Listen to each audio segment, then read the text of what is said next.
eu posso ter sensibilidade. Os amigos espirituais da minha faixa de vibração podem se contactar comigo, né? Hoje eu trabalho com os irmãos dia após dia, buscando ser uma pessoa boa. Eu tenho um projeto de vida, de ser um homem bom. E algum dia eu quero conseguir isso, sabe? Não é muito simples, não é muito fácil. Mas a gente tem que trabalhar para conseguir isso, né? E sempre que a gente se equivocar, se enganar, se considerar, né? Falar alto, eventualmente com alguém, a gente tem que imediatamente se recompor e instantaneamente, daqui a alguns minutos, pedir desculpas. Que a grandeza de pedir desculpa, eu errei mesmo. Hoje eu não estou tão bem, por favor, me perdoe. Me desculpe, né? Outra coisa que eu diz que abre as portas de influências negativas na nossa vida.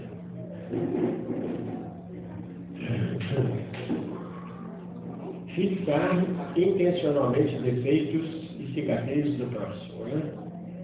Então, às vezes a pessoa fala, esse baixinho aí, né? Esse navio, até na toa que cresceu. As pessoas usam assim, coisa, ou esse gordo. Quer dizer, são expressões infelizes, né? A pessoa, ela tem a estatura suficiente de quem já leu o livro Missionários, Missionários da Luz, tem lá 4 ou 5 casos de reencarnação. E tem um caso lá de uma pessoa, o Sigismundo, que está se preparando para reencarnar, para voltar ao plano terrestre, e nessa ocasião ele foi chamado para ver o plano de nascimento que ele ia ter, porque ele gostava, né? Aí ele olhou, assim, não falou nada, e o professor perguntou, você gostou? Ele falou assim, gostei. Mas aí o corpo era frágil, porque nas experiências passadas ele tinha usado a força física contrária ao semelhante. Aí ele ia vir com o corpo um pouco menor para desestimular isso naquela alma. Ele ia ter algumas dificuldades. Ele tinha tido uma experiência de vida em que ele era uma pessoa que se envolvia com muitas outras pessoas em relacionamentos afetivos. Ele arranjava várias namoradas, era um caso muito sério, e isso atrapalhou muito a ficha da evolução da encarnação anterior. Então eles sugeriram que ele vinha com pequenos defeitos na perna, que era para não ser tão elegante, tão bonito como ele foi no passado, ter mais dificuldade para errar novamente. Aí ele foi olhando aquilo tudo, achou que estava bom, né? E perguntou assim, com esse corpo aí eu vou durar quantos anos lá? E aí o amigo espiritual respondeu, 70 anos no mínimo. Não volte aqui antes disso. Quer dizer, veja o que você vai fazer dessa vida.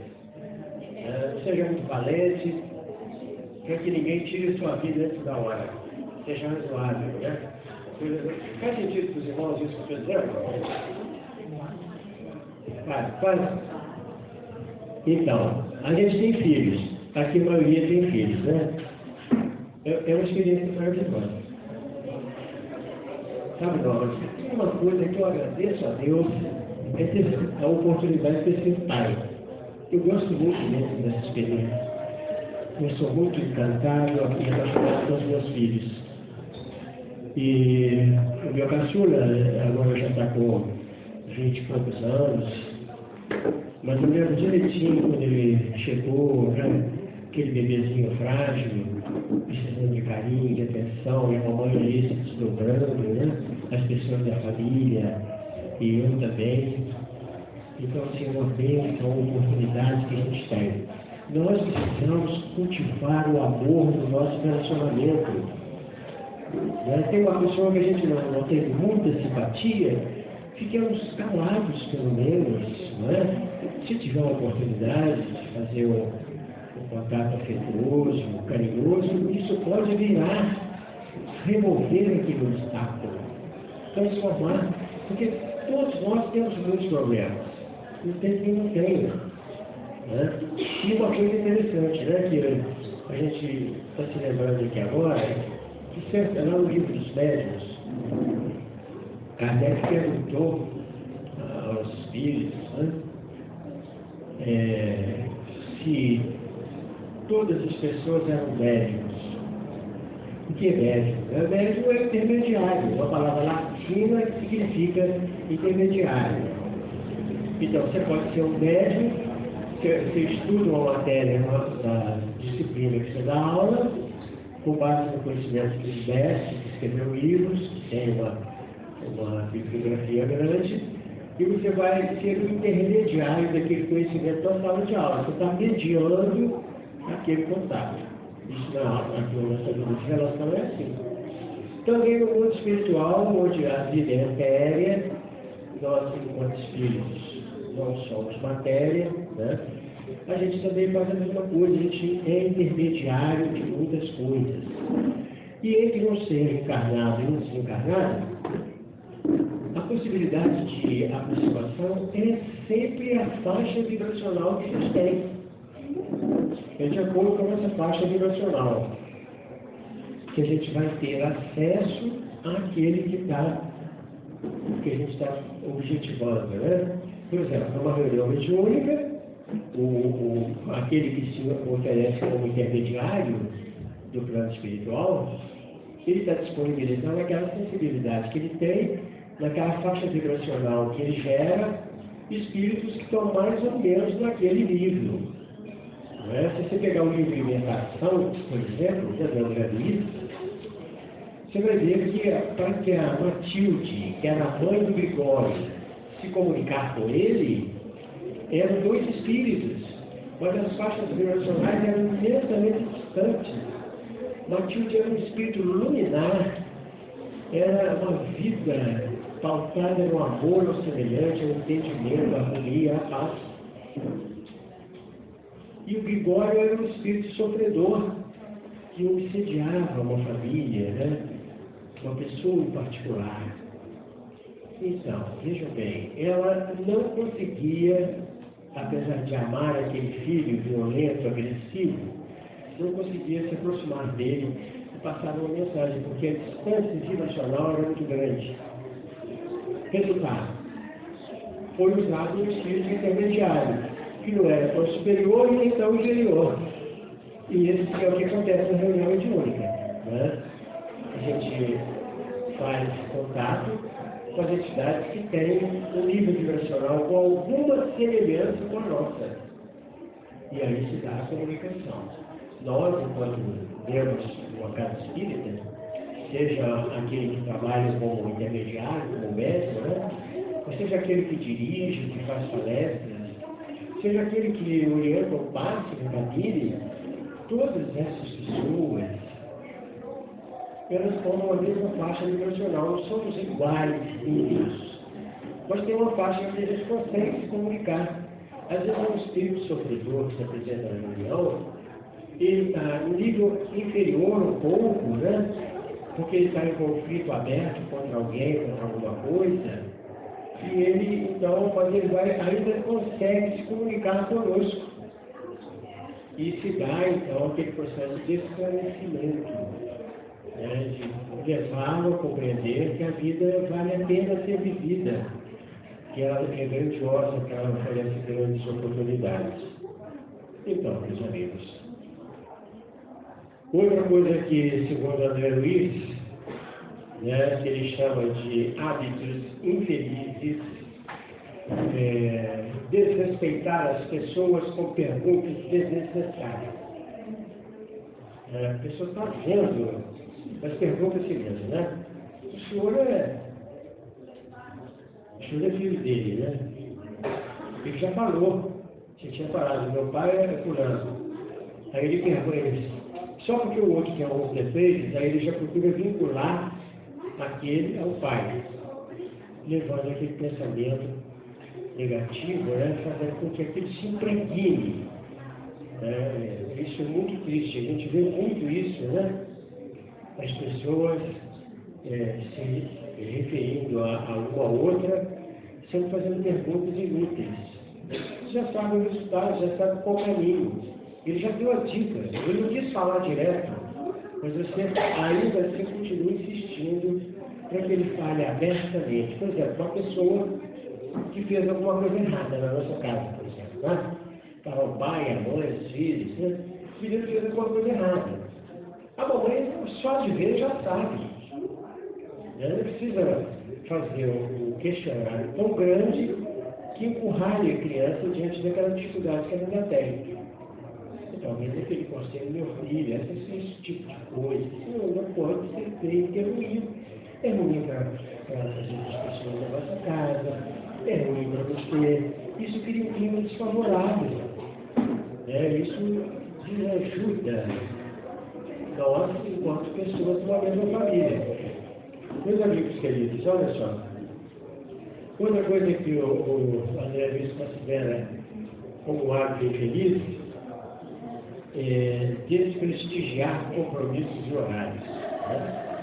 Você marca um horário com a pessoa e vai 30 minutos depois. Eu acho muito ruim. Eu tenho na minha família algumas pessoas que são da área médica. Então eu digo para eles assim, olha, meus filhos, se eu fosse médico, eu ia procurar ser pontual. Sabe? Porque é muito ruim se deixar a pessoa esperando. É claro que existem situações que atrasam um pouco mesmo, mas sistemicamente não pode ser, né? Então, há que se fazer com que a pessoa espere o mínimo possível, né? E em todo setor, pode ser no trabalho do médico, do dentista, pode ser do advogado, né? Você está lá com uma causa qualquer e o advogado deixa de ser 2 horas da sala de espera. Ele precisa se organizar para que aquela pessoa a quem ele vai servir com o trabalho profissional dele se sinta bem, se sinta feliz. Isso é uma orientação dada pelo Espírito Amigo. Ele conta ainda, ele diz ainda, né? Aguardar destaque, né? Aguardar privilégio. Então, por exemplo, a pessoa está na casa espírita, isso não é privilégio para ninguém. Tem uma pessoa que está dirigindo a casa. Isso é circunstancial. Dirigir a casa é um trabalho momentâneo. Vai passar logo o período e vai ser uma outra pessoa que vai fazer. Então é importante que tem. Se ele fizer um bom trabalho, e trabalhar pela harmonia, fazer com que a paz esteja presente, ele é alguém que faz a prevenção contra influências negativas na casa. Você tem lá no setor da evangelização infantil, né? Aqui no nosso caso vai ter, né, nome? Trabalho com crianças, não temos ainda não? Pois é, no grupo Cheira, né, que é o grupo que eu participo, a gente tem no livro de manhã a evangelização infantil que atende mais ou menos a umas 180 crianças. Então os pais ficam na reunião pública assistindo a uma reunião parecida com essa, e as crianças ficam separadas por faixa etária nas salas que nós temos no piso inferior. Então, crianças separadas de 4 a 6 anos, de 8 a 10, de 10 a 14, para ficar mais fácil o diálogo com aquela colaboradora que está lá. E quem é a evangelizadora? Às vezes uma dona de casa, às vezes uma mãe, uma avó, talvez uma psicóloga, uma socióloga, ou alguém que tem uma formação profissional que ainda ajuda mais, né? No trabalho. Então, todos esses trabalhos maravilhosos da Casa Espírita, eles são feitos por nós, os voluntários, né? Dentro da doutrina espírita, a gente não tem pessoas que são remuneradas fisicamente, a não ser no caso de grandes grupos, né? Grupos muito gigantescos que têm atividades imensas, que às vezes precisa ter uma pessoa que faz faxina o dia inteiro, que tem que frequentar o dia inteiro.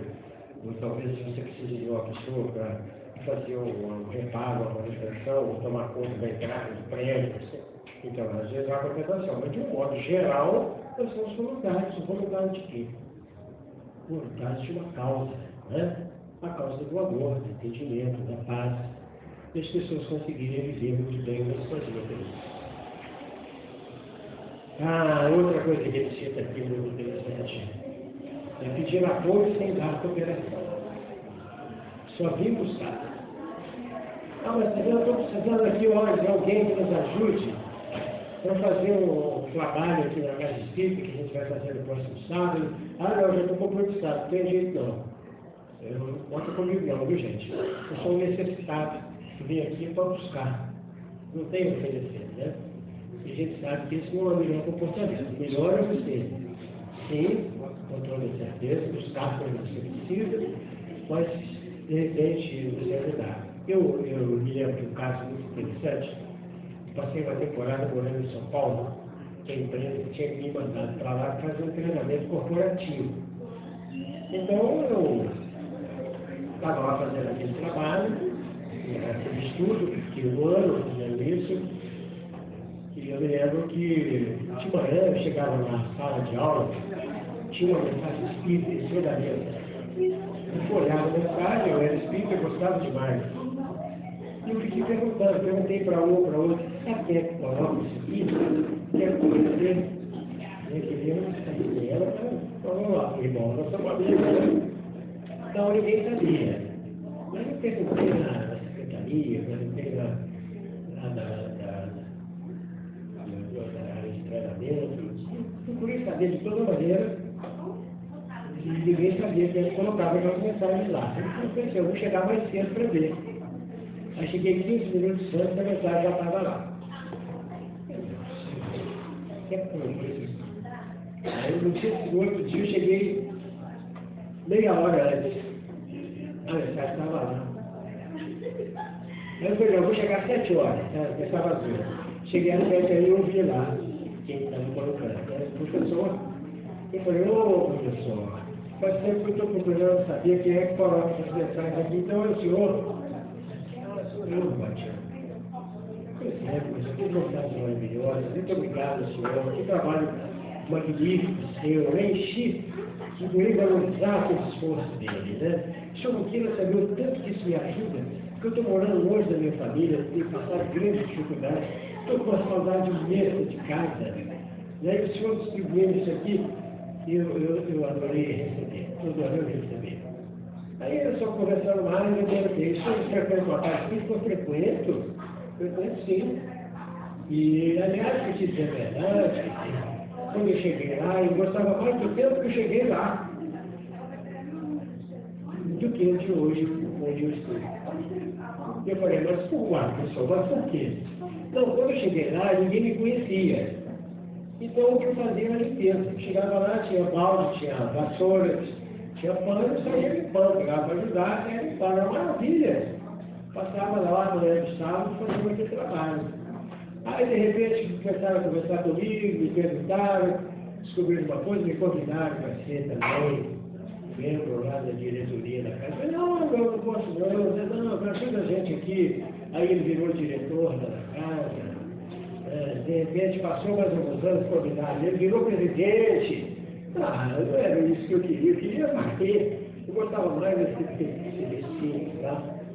Você vê que a grandeza de alma da pessoa, né? Ela é uma esclarecedora, você concorda? Ela sai distribuindo a mensagem, né? Não quer que ninguém nem saiba para quem é, não faz diferença, né? Porque é bom, não importa de quem vem, é bom, né? Então, meus amigos queridos, isso gera uma onda vibracional favorável, né? Quando uma pessoa tem essas atitudes, desse jeito, esse gosto de fazer as coisas dessa maneira, ela se transforma em uma pessoa que trabalha pelo melhor, fazer aqui desse planeta que nós estamos um lugar melhor para se viver. Mas uma outra coisa que acontece muito dentro do movimento espírita, assim como nas outras igrejas também, é as pessoas desistirem. Às vezes vem aqui na casa espírita, recebe uma ajuda, né? E os amigos espirituais falam, você precisa vir mais vezes, você precisa ficar frequente, né? Porque nós vamos te ajudar muito mais e você vai nos ajudar também. Porque a pessoa chega como ajudada e depois ele se transforma em colaborador.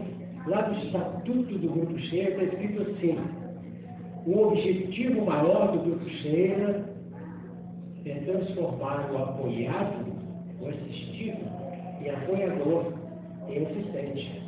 Quer dizer, a pessoa que chega e é socorrida, é amparada, é ajudada, depois a cultura se transforma em alguém que participa daquele trabalho, que também ajuda essa busca de construir um mundo melhor para todos, que maravilha, né? Então a gente não pode desistir. Eu fui lá, fiquei lá por 2 meses, estou curado, continuo, eu quero tirar esse trem de mim, mas às vezes aquele trem precisa dele, sem aquele trem ele é pior, né? Não pode tirar o trem dele, né? Tem que deixar ele com o trem mais um tempo, até que ele se eduque, que ele se prepare, e ele mesmo, pela mudança íntima, ele afaste as influências negativas que vem fazendo pares com ele. E aí, meus irmãos, a gente, o Espiritismo chama dessa persistência de resiliência, né? Não desista. Não desista quando as situações forem difíceis. Você queria uma melhora da noite para o dia. Vou lá na casa espírita e no dia seguinte eu estou ótimo. Não é assim. Porque você precisa mudar. Você precisa renovar atitudes, mudar hábitos, não é? Conversar com sua esposa, você conversa com ela de forma desagórica todo dia, aí de repente você começa a vir aqui, você já começa a conversar, a ter problema com ela só uma vez por semana, né? Não é todo dia mais. De repente você vem, continua participando, continua, aí de repente você está ajudando, aí daqui a pouco, só uma vez por mês, você desentende com ela, né? Você está mudando, você está se renovando, né? Você não vai desistir, porque desistir não é bom. Você vai continuar, vai seguir em frente. E aí eu contaria para os amigos 2 casos interessantes. Por exemplo, tem uma americana que lançou um livro que se transformou em filmes, né? Aquele livro Harry Potter. Então, aquele livro que gerou aquela série de episódios na televisão, ele era um livro que foi rejeitado pelas editoras 12 vezes seguidas. Ela apresentava o livro e disse: esse livro não presta, isso não dá em nada, isso não dá aqui não. Ela não desistiu. Continuou ali, persistindo, até que ela encontrou lá uma editora. Após 12 recusas, o livro foi aceito, transformado em obra, vendido nas livrarias, foi um sucesso monumental, e ela viu também ser transformada em série para a televisão. É uma prova de resiliência, de não desistir de maneira nenhuma. Desistir do bem porque, não queira que aconteça as coisas para você de modo fácil. Não é fácil mesmo, não. Um outro caso interessante também de um americano, Michael Jordan. Ele era jogador de basquete, né? É um dos maiores nomes do basquete mundial. Um homem extraordinário, incrível, a precisão dos lançamentos. Mas ele contou aos jornalistas que ele fez mais de 9.000 arremessos errados e não desistiu. Ele disse que ele foi melhorando muito lentamente e de repente, em uma ocasião, faltava 15 pontos, estava 92 a 80. O adversário dele tinha 80 e ele tinha 82. O contrário, o adversário tinha 82 e ele tinha 80. Era o último lançamento e ele era um arremesso livre. Se ele jogasse a bola na cesta, o time dele era vencedor, seria um campeão. 26 vezes nesse minuto fatal ele errou a cesta. Não desistiu. Até que chegou um ponto que ele conseguiu êxito naquela persistência dele e foi bem sucedido. Então, esses são exemplos que acontecem na vida da gente, né? Você tem um filho problema na sua casa, isso traz influências negativas para você. Isso traz para você, o que nós estamos estudando hoje, né, dificuldades de convivência. Porque o processo obsessivo infelicita os membros da família. Então, o menino não é um menino afinado com a família, não aceita conselho, não aceita ajuda, não desista dele. continue perseverando, continue sendo um bom pai, generoso, correto, honrado. Você é uma mãe, nunca desista daquele garoto, porque ele vai mudar. Você vai ver que isso vai acontecer. Então, meus amigos queridos, são as influências espirituais que geram obsessão em cada um de nós, que estão intimamente relacionadas à maneira como a gente vive. Se você conseguir viver em paz com sua casa, com seus filhos, com seus netos, aquela nora que você não tem muita, você queria uma nora melhor com seu filho, mas ela está lá, de repente você ficar mais forte, você vai descobrir qualidades nela que você não sabia que ela tinha. Eu estou encerrando aqui minha palestra, porque está terminando o tempo ali. Agradecer muito a Norma e ao João Bosco pelo carinho, a atenção, né, de me receber aqui, me convidar para vir aqui estar com vocês. E dizer para vocês o seguinte: sejam resilientes. Né? E desistam a primeira dificuldade. Se tiver um problema, fique forte, continue bloqueando. Ele sabe o caminho e sabe quando vai acontecer. Não desista. E vamos em frente. Jesus conosco, hoje e sempre. Obrigado.